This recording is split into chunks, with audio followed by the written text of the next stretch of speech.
Transformation is one of the most popular techniques in molecular biology. It refers to the process whereby foreign DNA is introduced into the cell. It gives scientists the ability to introduce a specific gene into an organism and have it expressed. Typically, plasmid vectors are used to insert the foreign gene into the organism as they have two selectable markers and an origin of replication. The presence of an active gene can be detected when the cells are grown in an agar plate with selective growth compounds such as antibiotics. In part 2 of this practical, you will be carrying out LIAC-mediated yeast transformation. Here is the objective of the practical. These are the reagents and equipment needed. Do check if you have everything before you start. With the provided 10 ml cell sample, discard the supernatant carefully. Be sure to leave the cell pellet intact. Following this, resuspend the cells in 1.5 ml of sterile water.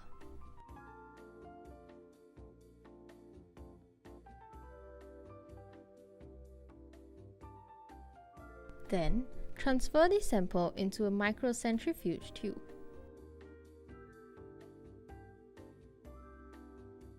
Spin down the sample at 3000 rpm for 2 minutes and discard the supernatant.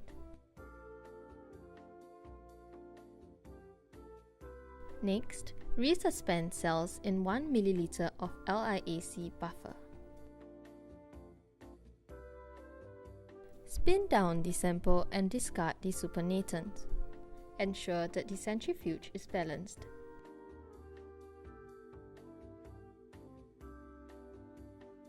Subsequently, resuspend the cells again in 200 microliters of LIAC buffer.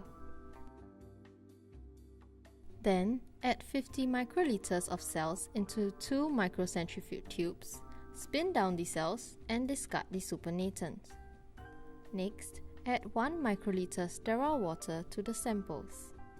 Then, add 360 microliter of PLS to each tube and mix samples well with a vortex. Incubate the samples at room temperature for 30 minutes while mixing with a vortex occasionally. Following this, heat shock the cells by shifting them to a 42 degrees Celsius water bath for 20 minutes.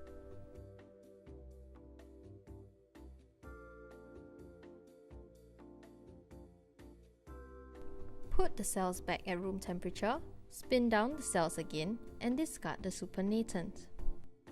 Add 100 microliter of sterile water to the cell pellet and mix with a vortex briefly.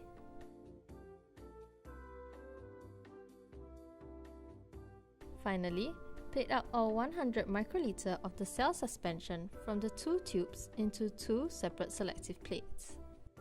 Let the plates dry on the bench and then incubate them at the appropriate temperature. Colonies of wild-type cells should be visible after 2 to 3 days. Thank you for watching. Have a good laboratory session!